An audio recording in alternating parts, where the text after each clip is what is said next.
વડોદરાના ધૂળ ધોયાએ માટીમાંથી સોનું શોધીને પોતાના પરિવારનું ગુજરાન ચલાવે છે. આપને આ વાત આશ્ચર્ય પમાડશે, પરંતુ આ વાત હકીકત છે. વડોદરામાં ધૂળ ધોયાઓ સમાજનું આ વડીલોપાર્જિત વ્યવસાય છે કે જે સમાજ ગૌરવની લાગણી અને આકરી મહેનત કરીને કરે છે. વડોદરાના એમજી રોડ પર જ્વેલર્સની દુકાનની બહારથી માટી એકત્રિત કરી તેમાંથી સોનું ચાંદી શોધવાની આગવી પદ્ધતિ છે.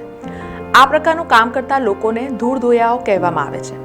સમાજના નવયુવાન નારાયણ રાજપૂત આ અંગે જણાવે છે કે રાત્રિના સમયે અમે વડોદરાના એમજી રોડ તેમજ અન્ય જે વિસ્તારોમાં સોના ચાંદીની દુકાનો જ્વેલર્સની દુકાનો આવેલી છે ત્યાં જઈને ત્યાંની માટી એકત્રિત કરીએ છીએ. તે માટી વિશ્વામિત્રી નદીના તટે લાવીને ધોવામાં આવે છે. તેનામાંથી માટીના લાડવા બનાવી ભઠ્ઠીમાં મૂકી તે લાડવાને ભાંગી કેમિકલમાં નાખતા કચરો બળી જાય છે અને સોનું ચાંદી મળી જાય છે. નારાયણ રાજપૂતના જણાવ્યા મુજબ આ કુદરતી દેણ તેમને મળેલી છે. આ દરેક વ્યક્તિની વાત નથી. આખા દિવસની મહેનતમાં 300 થી 400 રૂપિયા મળી જાય છે. વિદેશીઓ પણ આ માટીમાંથી સોનું કાઢવાની પ્રક્રિયા જોઈને નિહાળતા રહી જાય છે અને દ્રશ્યો કંડારી પોતાના દેશમાં લઈ જાય છે.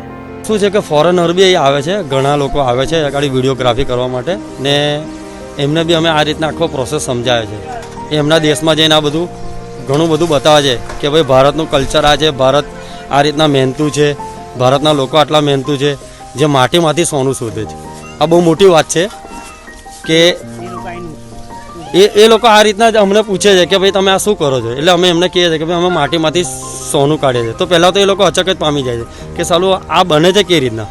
એટલે આખો પ્રોસેસ જેવો તમને સમજાવ્યો એવી રીતના એમને બી સમજાયો છે કે ભાઈ આ રીતના અમારા પેઢી દર આ ચાલતું આવ્યું છે અને આ રીતના અમે કાઢે છે. અને અમને ખરેખર કુદરતી દેન છે. આ બધાના બસની વાત નથી. જે અમે કરીએ છીએ ને એ બધા નહીં કરી શકતા એવું છે આ કામ. ને એમના દેશમાં જઈને બતાવે છે કે ભાઈ આ લોકો ઇન્ડિયાના લોકો આ રીતના આ કામ કરે છે, જે માટીમાંથી સોનું શોધીને આપે છે.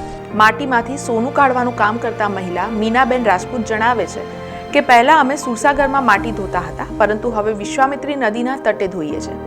બહુ જ મહેનતનું આ કામ છે. શું કહી રહ્યા છે આ મહિલા મીનાબેન રાજપૂત, આવો સાંભળે. અમારું આ જે કામ છે સોના ચાંદીનું અમે કાઢીએ છીએ, પ્રોસેસ કરીએ છીએ, પણ એમાં બહુ જ મહેનત છે.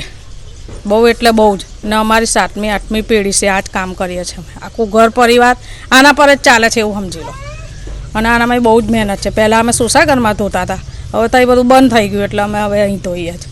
અહીં બધી બીક છે, મગઘરો હાપ બધું, પણ શું કરવાનું, એ કર્યા વગર આમાં છૂટું ના થાય વસ્તુ એટલે કરવું જ પડે. માંડવી સિલાઈ, ઘડિયાળી પોરસી, અમારું બધાનું અમારા સમાજવાળા બધા એ જ કરે છે. ને આનાથી જ અમારે ઘર ચાલે એવું સમજી લો. એ અંદર અમુક કેમિકલ નાખીએ ને એનાથી બધું વેસ્ટ વસ્તુ બળી જાય. અને જે સોનું હોય ઝીણા કણ એ રે અંદર, બાકી બધું વેસ્ટ બળી જાય.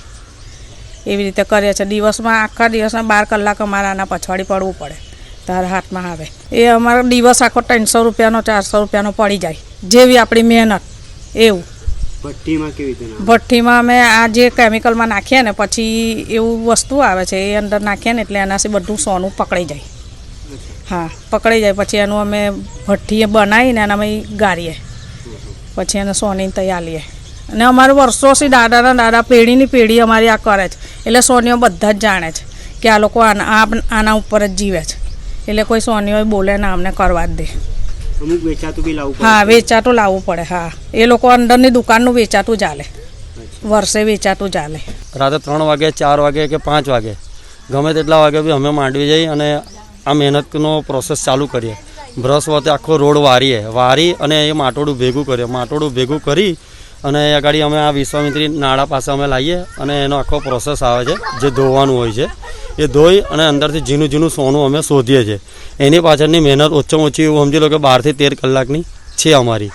પણ આ શું છે કે એક અમને કુદરતી દેન છે. જે આપણે ઘડિયાઓ કહેતા હતા કે ભારત સોનાની ચીડિયા છે, ખરેખર આ સોનાની ચીડિયા છે આપણું ભારત. એનું કારણ છે કે અમારા ઘડિયાઓ અમારે એક કુદરતી દેન આપી ગયા છે કે સોનું શોધવું ને કે કોઈની એ નથી. આના પાછળ સાયન્ટિસ્ટ, વૈજ્ઞાનિક ગમે તે લોકો બી આવે છે. બધા ઘણા લોકો અમને પૂછે છે કે આ બધું તમે કરો છો કેવી રીતના, પણ અમને ખરેખર આ કુદરતી દેન છે. ને અમારા ઘડિયાઓના બધા કામ કરતા આવ્યા છે. આને પાછળની મહેનત 12-13 કલાકની છે. એના અંદરથી અમને લગભગ 300, 350, 400 રૂપિયા જેવી મહેનત અમને મળી જાય છે. ને અમારી આખી સમાજ આ કામ કરે છે. ને અમારા નાના છોકરાથી લઈને કે બધા આ ધંધામાં એક્સપોર્ટ છે. અને અમારું ગુજરાન જ આની પર ચાલે છે. આખો પ્રોસેસ 12-13 કલાકનો છે.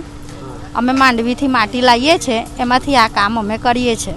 આમાં અમને 200-300 રૂપિયા જેવું મળે છે. આ લાડુ બનાવીએ છીએ, એમાંથી અમે આ કાચ કાઢીએ છીએ, એ અમે વાટીએ છીએ, એ બધો પ્રોસેસ કરીએ છીએ. સમાચારોના સતત અપડેટ માટે TNN ન્યૂઝને YouTube પર સબસ્ક્રાઇબ કરી બેલ આઇકોન પ્રેસ કરો અને અમારી સાથે જોડાયેલા રહો Facebook, Instagram અને Twitter ઉપર.